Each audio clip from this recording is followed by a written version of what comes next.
Welcome to happy life. இன்றைக்கி நம்ம spicy idli sambar எப்படி செய்கிறதுன்னு பார்க்க போகிறோம். இந்த இட்லி சாம்பாரை அட்லீஸ்ட் ஒரு இட்லிக்காவது இந்த மாதிரி பவுலில் இட்லி போட்டு சாம்பார் விட்டு அதில் கொஞ்சம் நெய் விட்டு சாப்பிட்டு பாருங்கள். இதோட டேஸ்ட் எப்படி இருக்குன்னு நீங்களே ஃபீல் பண்ணுவீங்க. இதை எப்படி செய்கிறதுன்னு பார்க்கலாம் வாங்க. நம்ம எப்போவும் பருப்பு போடுற மாதிரி ஃபஸ்ட்டு பருப்பை வேக வச்சுக்க போகிறோம். நான் இன்றைக்கி 3/4 கப் துவரம்பருப்பு எடுத்திருக்கேன். அதை நல்லா வாஷ் பண்ணிவிட்டு இந்த மாதிரி ஒரு குக்கரில் சேர்த்துக்கோங்க. இதுக்கு தேவையான அளவு தண்ணி சேர்த்துக்கலாம். பருப்புக்கு மேலே தண்ணி இருந்தால் போதும். இந்த மாதிரி தண்ணி சேர்த்துட்டு ஒரு பல் பூண்டு போட்டுக்கோங்க. 1/4 ஸ்பூன் மஞ்சள் தூள், கொஞ்சமாக பெருங்காயத்தூள், அப்புறம் 1 ஸ்பூன் எண்ணெய் விட்டுக்கோங்க. இப்போ இதை நம்ம 2 விசில் வர வரைக்கும் வேக வைக்க போகிறோம். பருப்பு வேகிறதுக்குள்ளே நம்ம ஒரு பேன் எடுத்து அதில் ஒரு 2 ஸ்பூன் எண்ணெய் விட்டுக்கோங்க. 8 காஞ்ச மிளகாய் சேர்த்துக்கோங்க. 1 ஸ்பூன் தனியா விதை,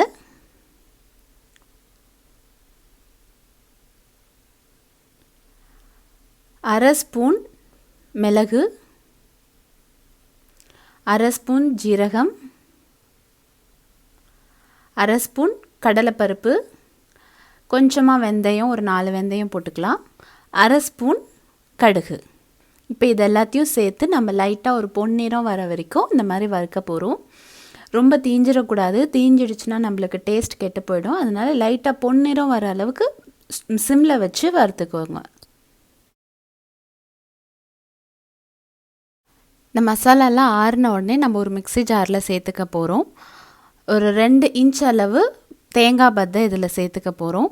ஃபஸ்ட்டு தண்ணி விடாமல் நல்லா அரைச்சிருங்க பொடி மாதிரி. அதுக்கப்புறம் தண்ணி விட்டு கலந்து வச்சுக்கோங்க இந்த மாதிரி. அப்புறம் ஒரு பேன் எடுத்துக்க போகிறோம். ஒரு 2 ஸ்பூன் இல்லை 3 ஸ்பூன் எண்ணெய் விட்டுக்கோங்க. 1/2 ஸ்பூன் கடுகு போட்டுக்கோங்க. கடுகு பொரிஞ்சு வந்ததும் கொஞ்சமாக கருவேப்பிலை சேர்த்துக்கலாம். ஒரு பெரிய வெங்காயம் பொடி பொடியாக நறுக்கி சேர்த்துக்கலாம். ஒரு தக்காளி, சின்ன தக்காளி இருந்தால் கூட போதும். அந்த தக்காளியும் பொடியாக நறுக்கி 2த்தையும் சேர்த்து நல்லா மிக்ஸ் பண்ணி விட்டுடலாம். 1/2 ஸ்பூன் உப்பு சேர்த்துப்போம். சேர்த்துட்டு நல்லா கலந்து விட்டுருங்க. கொஞ்சம் இழஞ்சி வரட்டும் வெங்காயமும் தக்காளியும். அதுக்குள்ளே நம்ம வெந்த பருப்பு நல்லா கடைஞ்சி வச்சுட்டு அதில் நம்ம அரைச்சி வச்ச பேஸ்ட்டை கலந்து விட்டுற போகிறோம். கொஞ்சம் தண்ணி கலந்து ஒரு 1/2 கப் தண்ணி கலந்து நல்லா கலந்துருங்க. கொஞ்சமாக புளியை கரைச்சி அது புளியோட தண்ணியும் இதில் நம்ம சேர்த்துக்க போகிறோம். அந்த புளி தண்ணி பார்த்திங்கன்னா ஒரு 2 டேபிள் ஸ்பூன் அளவு தான் இருக்கும்.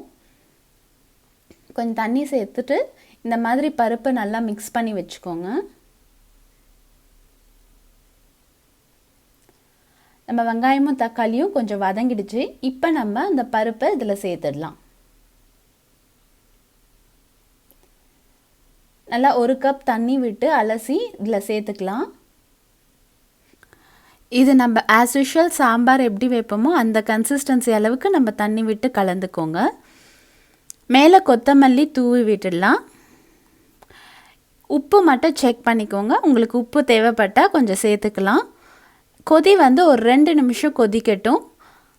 நம்மளோட ஸ்பைசியான இட்லி சாம்பார் ரெடி. நீங்களும் செஞ்சு பாருங்கள். இது ரொம்ப சிம்பிளானது, நல்ல டேஸ்ட்டாக இருக்கும்.